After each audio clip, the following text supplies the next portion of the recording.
It is tempting to think that more leadership or some kind of improved leadership will help us and our organizations work better. But what if leadership was part of the problem instead of the solution? What if our understanding of it only maintained principles of the past, which no longer serve us well? That's what I explore in my book, Dare to Unlead, and today in this podcast. Join me and my guest, a person quoted in the book or in tune with his values, to learn from them what it takes to unlead and succeed together.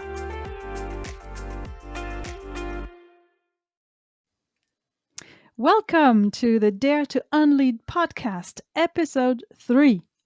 Leadership matters, and yet the way we understand leadership today is no longer adapted to the citizens, consumers, and workers we have become. Obsolete views have consequences on our lives. That's what my book opens with, and what we've discussed with Myron Rogers and Stove Boyd in episodes 1 and 2 of this podcast.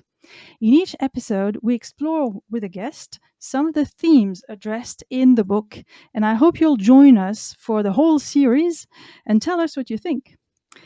While writing the book, I came across the ideas and writings of Barry Oshry. Better late than never. Oshry is a pioneer in the field of human system thinking, the author of books which I now find essential to the practice of change in organizations, and he is the founder, now retired, of the company Power and Systems. And today, in our episode 3, as we start talking about liberty, I am very pleased to welcome Jeff Boudro, Executive Director of Power and Systems. Jeff is obviously very familiar with Oshry's thinking, having worked with him for several years. And prior to that, Jeff has had a long career in business, human resources, organizational development, and so on, with several companies, including Staples, CVS, and others. My favorite line in his resume starts with World Travel Sabbatical. Traveled around the world for a year with my family, visiting 38 states and 32 countries. Whoa! Jeff and I got together a few months ago in Franklin, Massachusetts, and I'm so happy to connect again with him here today. Welcome, Jeff. Thank you, Celine. It's great to be here in support of your work. I've loved your book and can't wait to discuss. Ah, that's awesome. Yes, since we last met, you've obviously read my book. I saw that on LinkedIn, and I'm dying to know if you liked it. Very much so. I found it very provocative and full of ideas about not only the challenges we face in the world of work, but where we go from here. So there Oh, is a lot to sink our teeth into. oh, that's awesome. So I have plenty of questions to ask you, Jeff. And the first one is for us to know you better a little bit. What is your art? What is the thing you are uniquely doing and that you enjoy doing? What do you do? Well, in terms of work or in terms of personal or both? Oh, whatever you want. Whatever you want to tell us. Well, in terms of work, why I'm drawn to Barry's work, and I've been doing it for over 2 decades, is just because it has so much potential for unlocking the positive potential of the organization at all levels. One of the things that Barry's work is so uniquely powerful at is helping people see the system within which they're operating, and that is not only helpful in the workplace, it's so relevant and so powerful in all of the social circles that we move in, whether it's family, school, place of worship, you name it. Oftentimes we think of ourselves as having interactions with other individuals, and we fail to see the systemic nature of these organizations that we spend so much time and devote so much energy to.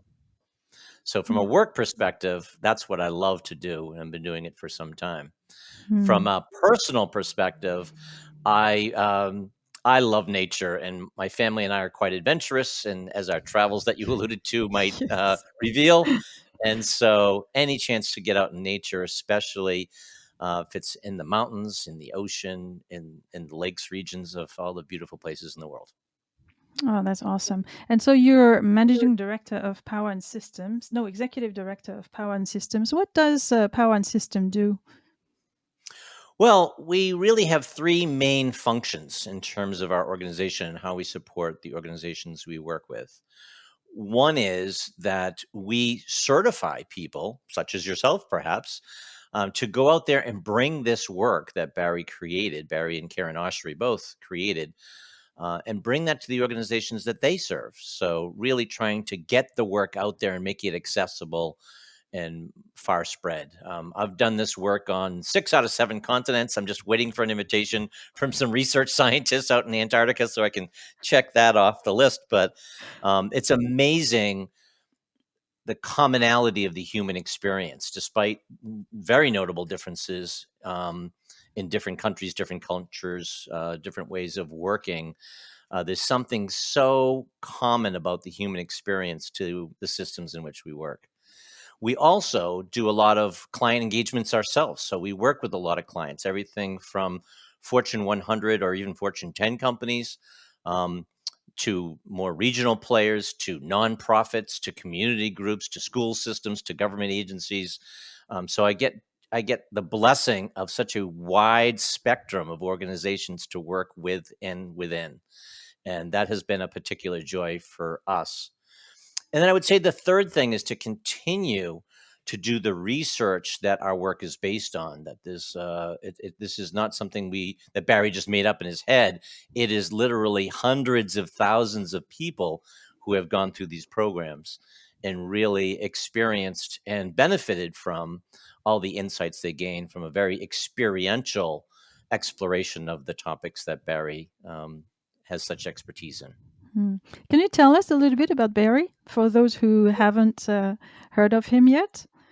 Sure. Barry's a really interesting story all by himself, even if it wasn't for this great work that he did. But he really grew up in the Massachusetts area. And something I didn't even know about him until he retired and became our emeritus in 2018 is that when he was 13 years old, he learned during World War II, so he's 90 now, um, about all the horrors that World War II created for people. And at his early age, he just could not fathom how could people get to the point where they could do these things to each other. War in general, but the genocidal um, things that happened in various countries around the world during this, and that was actually the beginning of his journey and his exploration. And interestingly enough, halfway around the world in Germany, there was a later colleague of his, that also experienced this. People came to his school when he was 13 years old, interviewed him. He was very bright and very athletically accomplished, and they brought him to this exclusive school up in the Austrian Alps. And it was only a year and a half, almost 2 years later, that he realized he was in a Hitler youth camp. And he was also horrified that he had been unknowingly brought into this world. And so the both of them actually partnered over 50 years to really deeply examine what are the systemic ways in which people can so vilify each other that they can justify doing such horrible things to them. And this is not just in World War II. There's been countless genocidal campaigns, if you want to call them that, throughout the world history. And so Barry's work has been really steadfastly focused on understanding what are the patterns that we fall into as human beings and what can lead us to great dysfunction and even great harm to each other. And Hmm. he did that first in more of a societal context, but eventually people kept telling him, I see these same patterns happening at work. Maybe there isn't murder involved, but there is great dysfunction and great disempowerment that comes out of it. And it just has tremendous application. And so a lot of the work that I have done with Barry's work has been in the organizational context of companies, whether they be profit or for profit or nonprofit. Amazing. I quote Barry several times in the book, but I think it's particularly relevant to talk about his ideas today in relation to chapter 3, which is entitled, Can There Be Liberty at Work? In fact, I find his thinking to be deeply emancipatory. What do you think of that? Well, first of all, I love the question. It's such a provocative question because, when you go to work, does that mean that you've signed up for voluntary servitude to some degree? Are you willing to, in exchange for money, give up your time, your energy, and even the output of your work? Because then the company that you work for owns that. So the question itself is so provocative. And the answer, as you would expect, is so complex. My answer is a resounding: it can exist. Liberty can exist at work, but it's not as simple as a yes or no question, at least from my perspective. Mm. And Barry explains that there are, as you previously said, there are dynamics that take place in systems like organizations to which we contribute unknowingly. So, in a way, we are servants to those dynamics and we are even helping those dynamics maintain themselves, right? We keep them in place instead of, but instead we could we could change that if we saw those dynamics, and that's what Barry is helping us do. Is that correct? Absolutely. I mean, Barry talks about a concept called system sight, that Mm. if you can see the system you're in while you're in it, it just opens up all kinds of possibilities for empowerment. Yeah, there's one of Barry's really well known books called Seeing Systems: Unlocking the Mysteries of Organizational Life. And so Barry explores this quite deeply and did so for over 5 decades and is still writing about it today. As we speak, he's Mm. probably typing away at his computer. He says system sight is the source of empowerment. What does it mean? Yeah, well, let's talk about the opposite. Yeah. Sometimes we are blind to the Yeah. systems that we're in. We don't Mm. see the fact that we're falling into patterns with others, not necessarily as a function of our interrelationship, but actually the system dynamics that we're swimming in. It's kind of like the goldfish in the bowl not seeing the water that they're swimming in. So system dynamics, maybe it would help to give some examples of what we're talking Yes, about to make please. it more tangible. So Barry really designed a lot of work and strategic frameworks as well as experiential workshops to explore this for people and help people have system sight. And the simple and yet very powerful, very visceral way that we do this is that we drop people into an exercise where they're running a company, and they're running the company, and we set up a very simple structure, and that simple structure is far simpler than the organizations people actually work in, but it serves everybody well. So Barry sets up an organization where there are tops, there are bottoms, there are middles, and there are customers. And I'll define that a bit. So tops, whoever ends up in that role, and it's somewhat random in terms of what role people end up in for the exercise, are the people that have overall responsibility for the organization. They can make any and all decisions, and they're responsible not only for the vision and the accomplishments of the company, but of the culture of the company as well. Bottoms are the people that actually deliver the products or services of the organization. They're the ones that actually have the most output in terms of a tangible product or result. Middles, as the term implies, exist in between the tops and the bottoms. They're responsible for executing the vision of the tops, but they're also responsible for managing, giving feedback and resources to the bottoms. And these terms mean different things in different contexts. But in this context, it's really important to not just think of this in terms of hierarchy.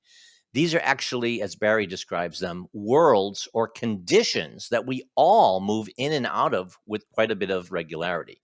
So, for example, even if you're an individual contributor, you can be very top in a particular context if you are managing or leading a particular initiative or project.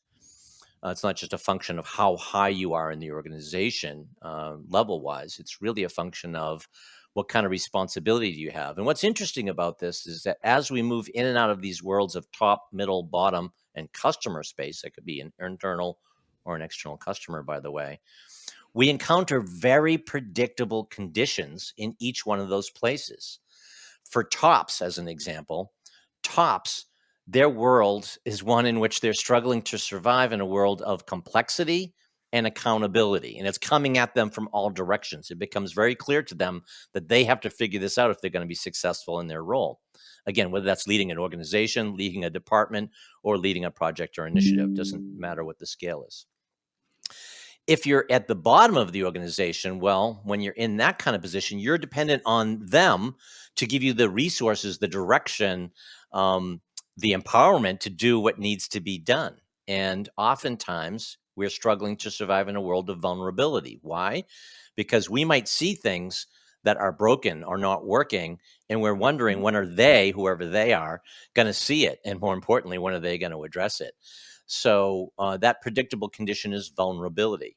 And for the middle, well, we've probably all spent time in the middle, whether it's at work or in our family. And that's a world of tearing. Why?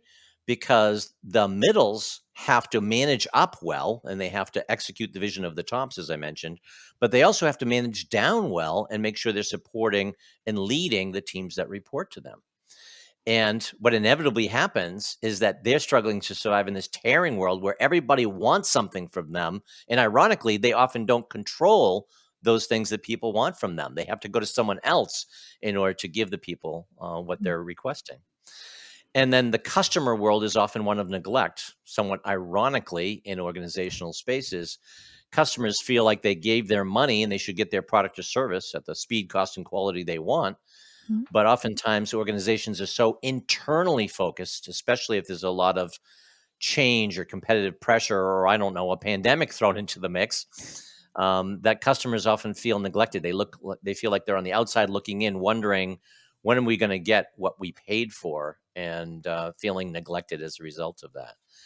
And you kind of mentioned something that's really key. Not only are these challenging conditions at top, middle, bottom, and customer space or worlds very difficult and very predictable, we as human beings, especially when we're not at our best or when we're overloaded, react in ways that are actually, somewhat ironically, pretty poor strategies for dealing with these challenging conditions. And as you kind of alluded to, we actually unknowingly, if we don't see the dynamics for what they are, actually reinforce and amplify those challenging conditions, and not only sustain them, but make them worse or more challenging. So I don't know how much detail you want to get into that, but that's really, for me, where the magic happens in terms of people seeing that when I'm in the top space and I'm feeling like things are coming at me from all directions, my reflex reaction doesn't make that go away. It actually makes it worse, as an example. Yeah.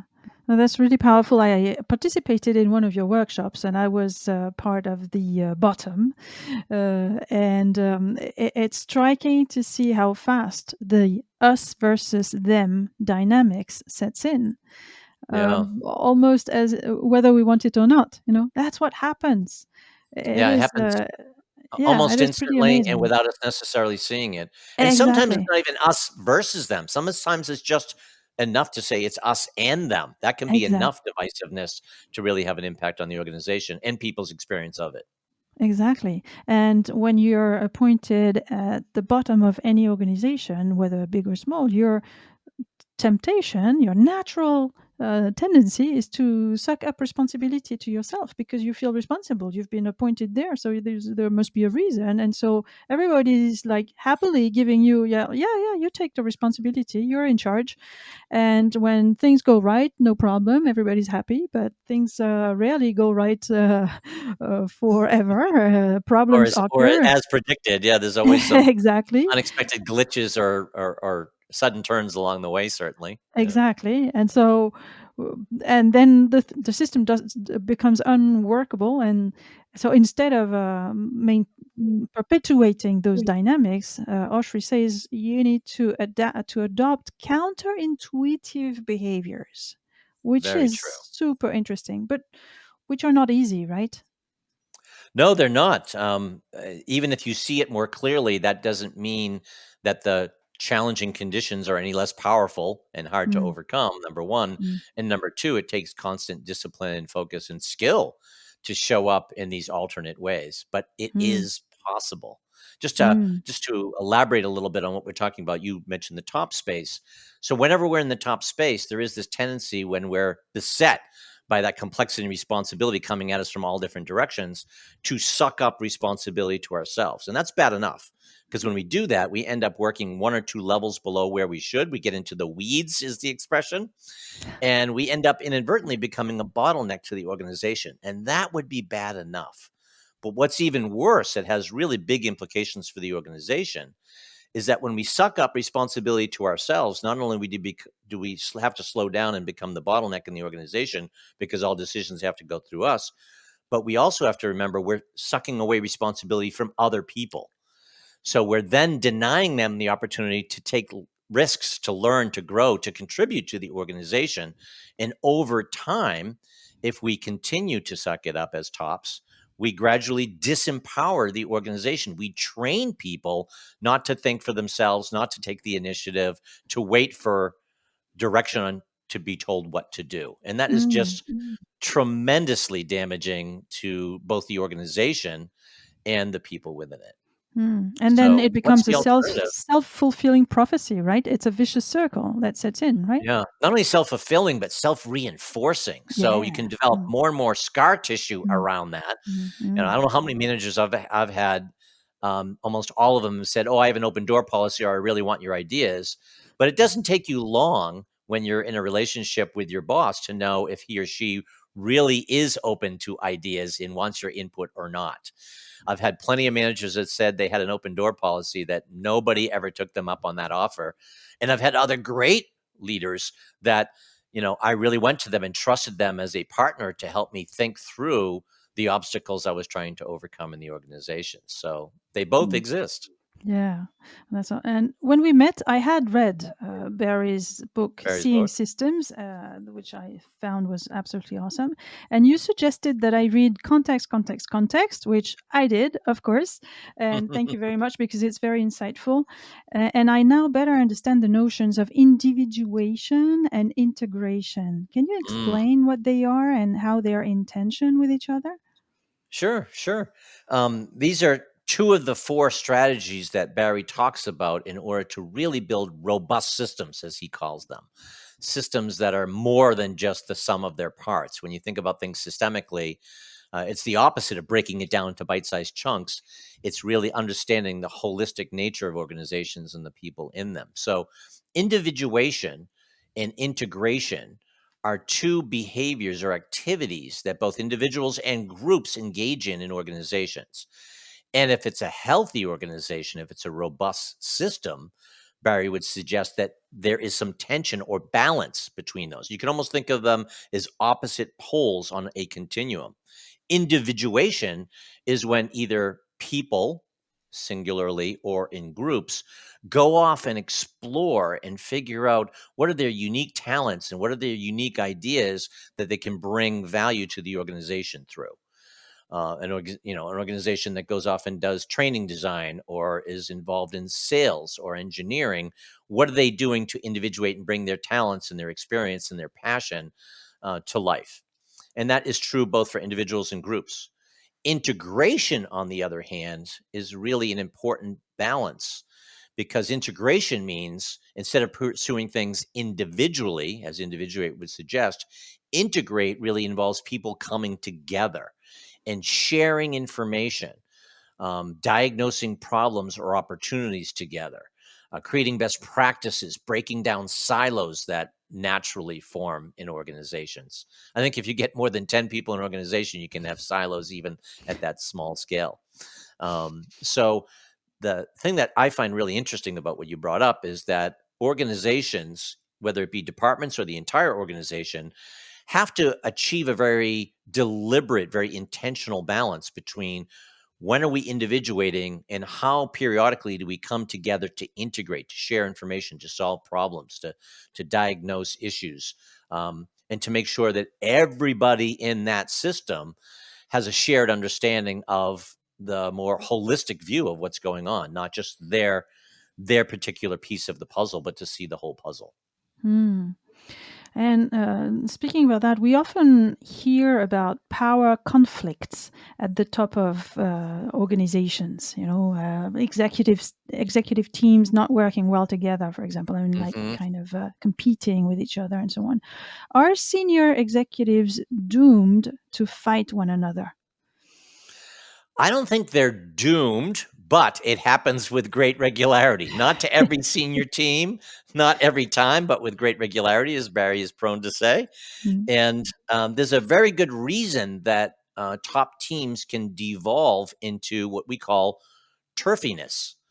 That if under sustained pressure, the top team copes with that overwhelming sense of complexity and accountability that I mentioned before. If there's too many things going on, there's competitive pressure, there's product launch, there's you know, there's a pandemic, as I mentioned before, any number of things that add turbulence to the organization.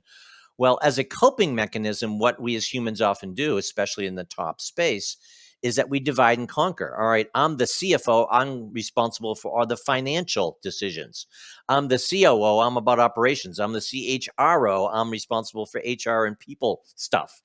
And that's not bad unless it becomes your only way of operating. Because what inevitably happens if you basically get to a situation where that's the only gear you can operate in, then what happens is the top team will devolve into turf battles. And what happens is that this is mine becomes the overriding mental process the team operates by. And what you see top teams devolve into is arguments over relative importance or I did my part. When are you going to do your part? And really, they get away from the integration that we were talking about a minute ago, which is top teams that are really healthy and robust. They make sure that they're sharing resources, that they're coaching each other and supporting each other and holding each other accountable. They're sharing good information. And for example, if one area of the business, like supply chain in so many companies, were under fire during the pandemic for a variety of reasons, what do we do to support them, to shift resources to them, to make sure that collectively we're successful? It's not okay to say, we're fine, I'm okay, you're not Mm. okay. Mm. So you can actually see if you sit in on a C-suite meeting very quickly, evidence is the group devolved into kind of that turfiness that I mentioned, or are they really still sharing the same vision, working with each other, holding each other accountable? It's really clear to see when you see how the team operates with each other. That's amazing. And I read that Barry writes several times that in organizations, things are not personal. Uh, they are not personal. They are systemic. They are. So, what do you say to all those who think their manager is a jerk, for example? Well, I would first say it's possible that they're a jerk, but it's also possible that they're struggling to deal or grapple with the very challenging conditions that exist in their space. And Mm. you might not have enough access or enough visibility to see exactly what it is they're grappling with. So, a lot of empathy, a little empathy goes a long way in terms of how do we show up in others' worlds. A really simple example is, I'll talk about myself. I had what I thought was a great idea that would really help the organization, and I spent extra time, nights and weekends, writing up a proposal, and I sent it through my boss to our boss's boss. I got the agreement to do that, and I waited and I waited and I waited, and I never heard back. And my initial reaction was, well, I'll never do that again. They wouldn't know a good idea if it hit them in the rear end. It's a very immature way for me to react, but understandable, I think. And what I failed to realize is that they were already dealing with 25 pretty serious complications, and I added a 26th complication to their pile. So although I thought I was helping, I was actually inadvertently adding to what they were already struggling with. And so Mm. I had an obligation to find a way to show up in their world as a solution, not as another complication, if that makes sense. Mm. So, what would you do differently if you were to do that today? Well, I've had to do that many times since that since that relatively long ago experience, and so just a handful of examples of what can be done, knowing that they are living in a world of complexity and accountability. Instead of giving them a 7-page proposal, I need to give them an executive summary. Instead of me just sending them an email, plopping it into their email box, maybe I book time with them to discuss it. Instead of thinking just solely about the idea from my perspective and what I think it solves, how can I make sure that my solution actually solves a problem that they already are grappling with and would actually be relieved to help implement? Mm. How can I find other people in my network, other allies that could help me strengthen my pitch? How could I find out what's the right time and place to actually get an audience so this message, this proposal could be heard? I mean, I could go on, but you Mm. get the sense that if I get outside of myself and put myself in their world, I have to not only be more strategic about how I show up in their world, but I actually have to, somewhat counterintuitively, try to ease their condition to make it easy Mm. for them to do what I think, and more importantly, what the organization needs. Mm. And this works both ways, I would say, right? Absolutely, absolutely. So when I'm in a position of leadership, I also have to realize that when I walk into my frontline employees' worlds, that they already have a lot to do. And I might think I have a great idea, but to them, it might be, oh, this sounds like more of do more with less, or this is another management trick, or maybe if we wait, this is just the flavor of the month and it will go away. So I have to understand that I'm walking into that world of vulnerability, and it's possible that they'll greet my idea with a great deal of enthusiasm.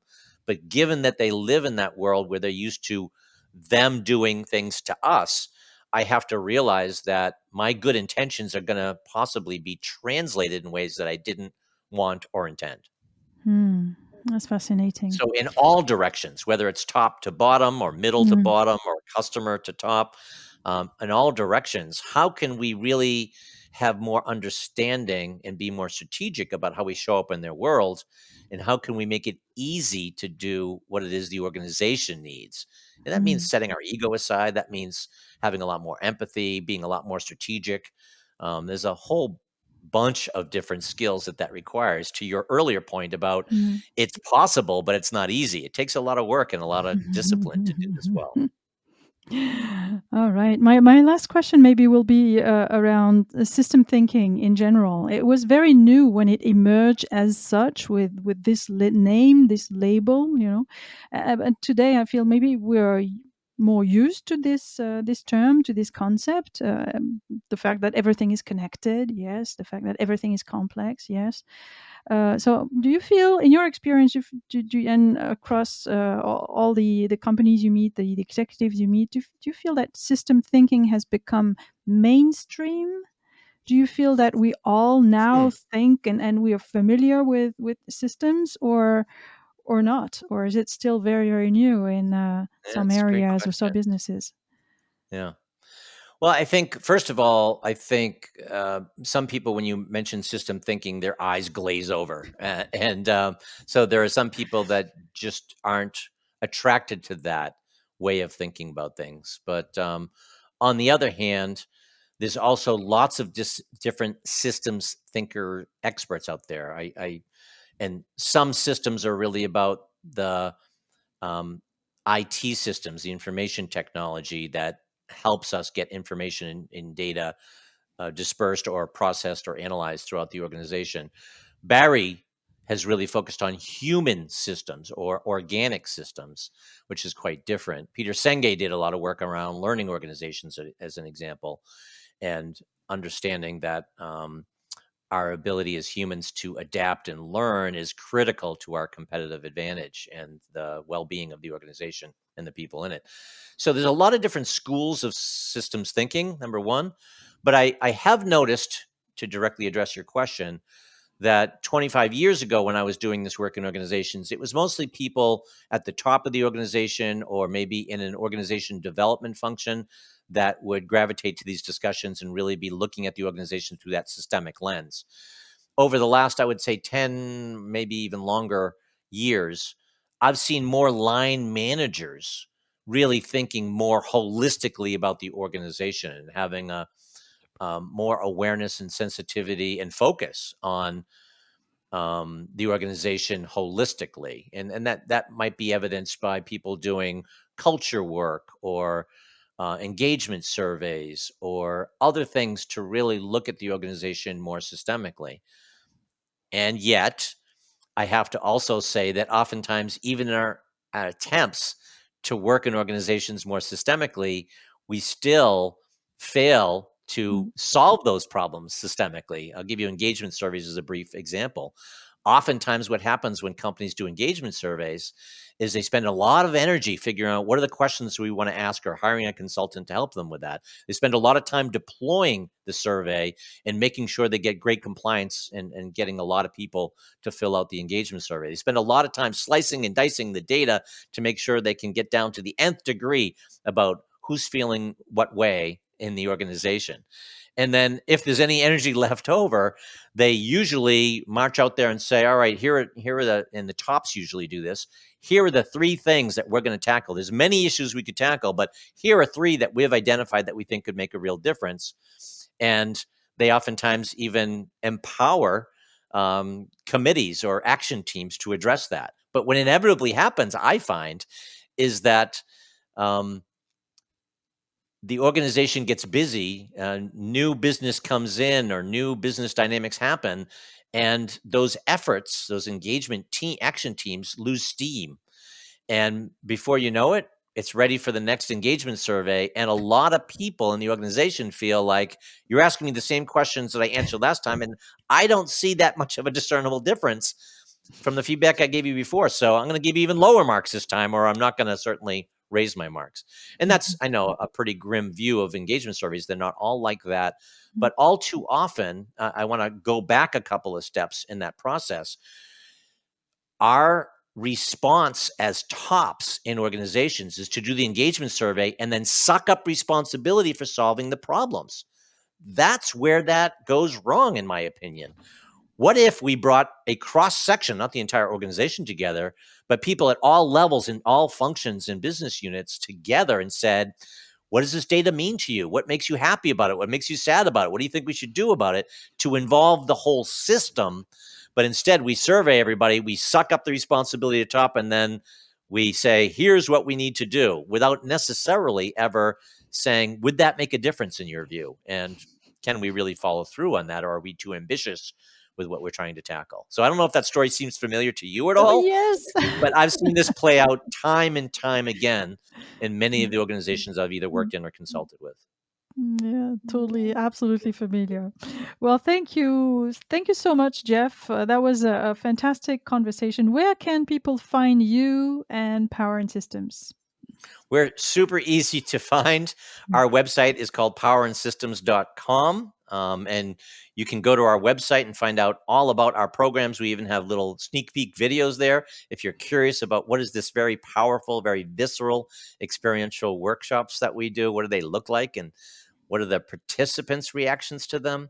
And you can always email me at jeff@powerandsystems.com. Thank you, Jeff. And all links and more references and connections to books and videos will be included in the description of this podcast. Thank you so much, everyone. Looking forward to staying in touch, Jeff. Have fun. I'm having a great time. Thanks so much for having me on today. Thank you, Jeff. Great insights. Thank you all for listening. You'll find more info in Dare to Unlead, the book, and all links in the podcast episode description. And now, what else? Action! To explore further and apply these ideas to your own context, reach out to me at weneedsocial.com. Let's unlead together.